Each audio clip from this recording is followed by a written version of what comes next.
What's up, everybody? Welcome to the Acting Chops Network. This is your host, China McCoy, home of the Industry Insiders. You know what? We're going to get right into it. But before we get into it, clap. Bow. All right. And if y'all don't know how this works, someone puts this in front of you and go, take one. And of course, there's like a whole bunch of alphabets involved in whatever scene that they're doing. Scene two, take 8, 15, whatever. But yeah, go learn about the clapper. Get on Chat GBT and see what you can learn about the clapper. It's a good thing. But someone asked me a good question. What was life like back when SAG was king and independent films haven't really taken off? Okay. That was a pretty good question. And that was just a conversation I was having. But when SAG was king, I think extra work, there was a place called Central and Cynics, right? Central and Cynics. I think it's just called Central Casting now, but Central and Cynics was just one. SAG and AFTRA, they weren't even together either. They had a relation. They didn't even have a relationship yet. They didn't really, they didn't meet yet. But when they met, then they became SAG AFTRA. But like anything, the extra business was booming. I mean, like it was off the chain. And I think I talked about this before in another one of my podcasts. People were excited to be an extra. Like we used to talk among each other like, hey, what movie you working on? Yeah, man, I'm working on Final Fantasy. And what movie you working on? Man, I'm working on a new Street Fighter movie. Yeah, and I'm on this music video with DMX. And yeah, well, I'm on this music video with Busta Rhymes. And hey, did you get a SAG voucher? Yeah, I got one. I got like 6 of them. What? You got 6? Man, I got 10. And then, it was like competitions. Who had the most SAG vouchers? It was a thing of beauty. It was a thing of beauty. But at the same time, we didn't realize that we also were living in the world of the gatekeepers.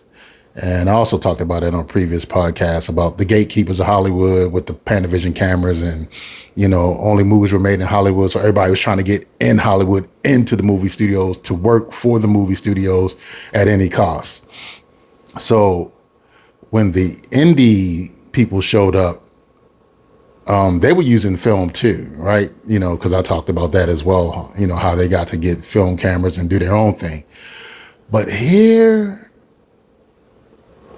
was the problem. Once indie productions came along, I think a lot of stars were born more from the indie world than anything. You know why? Because in the indie world, they didn't press you. Like if you were with like a giant, like if you're with Paramount or you're with Warner Brothers or, you know what I mean? You're with the Disney, you're with giants, right? So you got with them, like whatever the scene was or whatever the script was about, you specifically had to be a certain way. And that's the way it was in your contract. And that's whatever they wanted, you had to do it. Whereas on indie projects, you got to create yourself and you got to find yourself and you got to be yourself.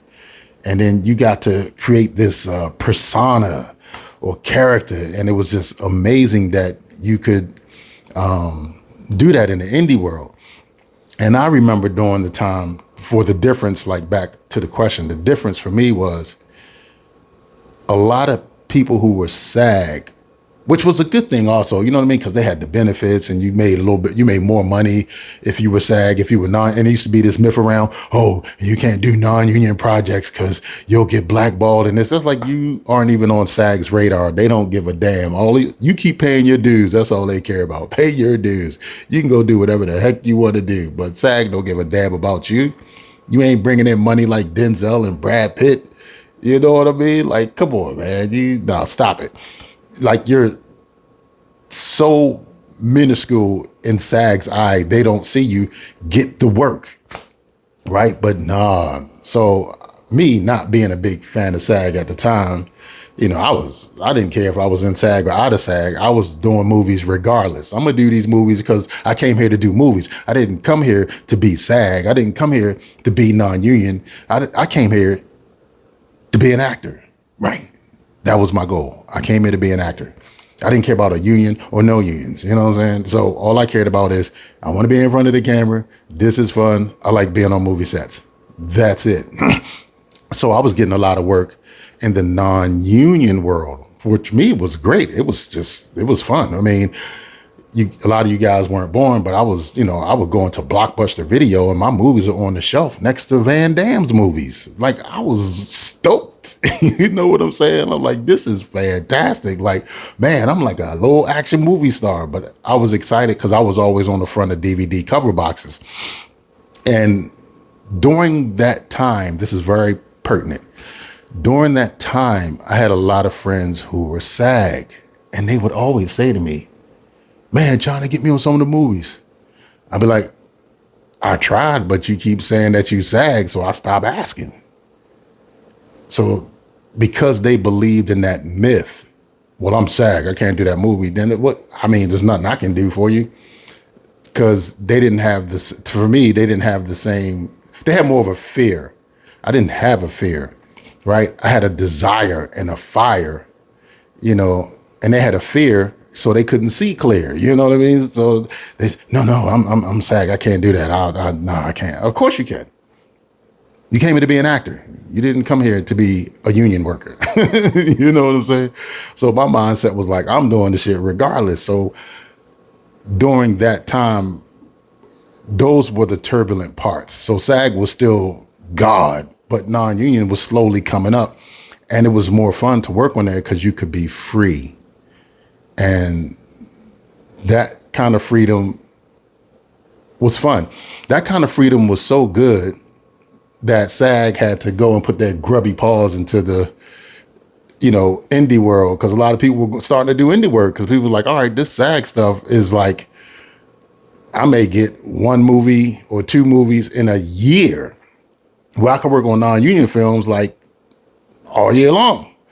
You know what I'm saying? Or I could do these infomercials and, there's a lot of things. So once SAG started putting their hands into the market of the independent world, it just kind of made it harder also, I think, for a lot of, I'm not sure, I'm just, don't quote me on it, but I felt like it made it a lot harder with production companies because they were like, okay, we got to do this, ultra low budget agreement with SAG and blah, blah.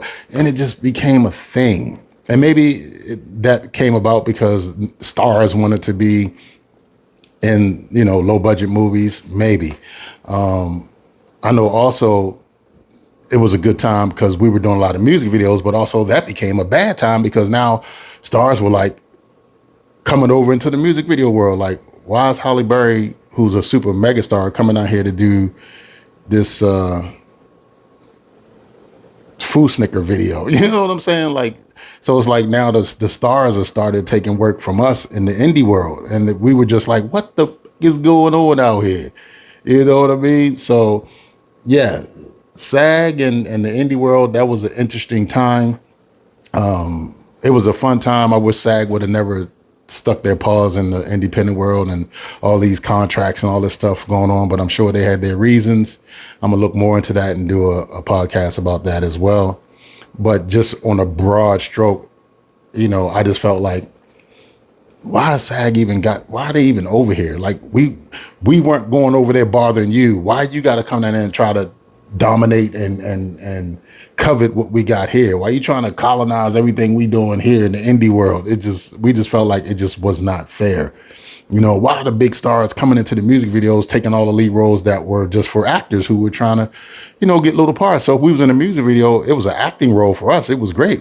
I was a lead in the Shantae video, or I was a lead in the Nelly video, you know what I mean? Or, I'm in a Cisco video side by side with Cisco. Now that's gone because stars are coming in and they're pulling their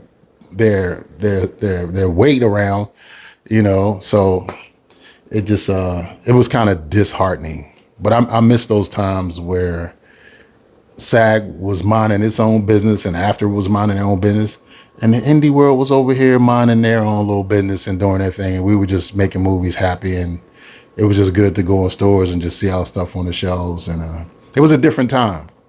But I wish we could go back to that, but I don't think we are.